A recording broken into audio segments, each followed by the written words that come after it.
Front page of the Daily Mail. More than half of Britain's police stations have closed in the past 10 years, its investigation finds today.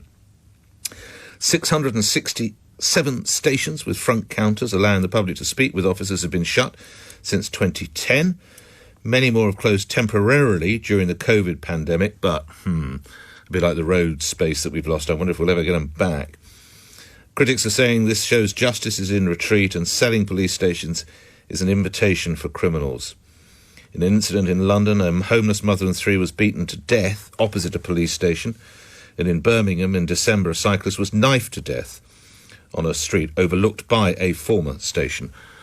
One person who feels this personally is Cllr Paul Kohler, who's visiting Professor of Law at Queen Mary, University of London, is a Lib Dem councillor on Merton Borough Council and has been campaigning to save local police stations. And if I ask the councillor to briefly remind you of his story, you'll know why. Thank you for coming on, councillor. As I read on this, I cannot believe this is coming on. Is it really 7 years ago since you were the victim of that hideous attack? Good morning, sir.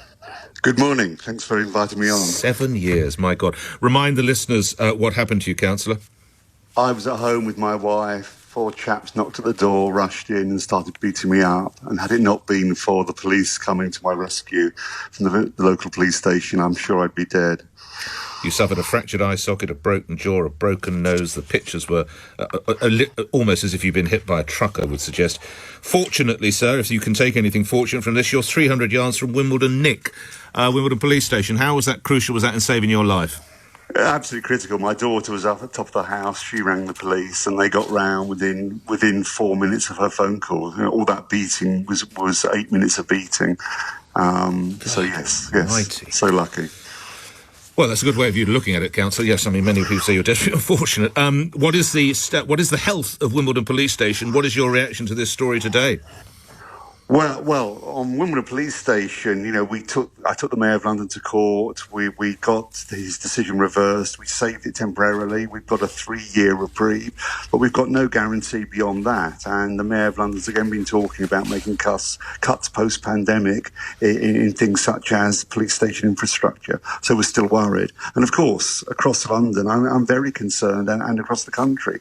Once you close a police station, it's damn sight harder to get it back again. How frequently are they used, though, councillor? This is the reality. People with the, obviously, the online services and just telephones, do they physically need to go to a police station? Well, I'm sure people visit them less. The idea that all a police station does is that is completely wrong. Of course, having them in the heart of the community means police are visible, they're going to them, coming from them. It means, of course, they can get to incidents far more quickly. If you have them dispersed, less around London, the distances are of course greater. Good to speak with you again. Regards to your family, and thank you. Sorry for making you relive that, but it's just obviously reminded the listener what went on. That's Paul Kohler, who's now councillor, Lib Dem councillor for Trinity Ward on Merton Borough Council. He's a visiting professor of law at Queen Mary, University of London. I wonder if you can remember the pictures. Certainly the story, and the accompanying pictures where it really was as if I think possibly they did take a baseball bat to him, but he's absolutely horrific. And there's a picture of him here on this story with his wife and family. My goodness me, what a recovery. Good luck to you, sir. Adrian in Bath, talk to me about police stations. When were you last in one? Good morning.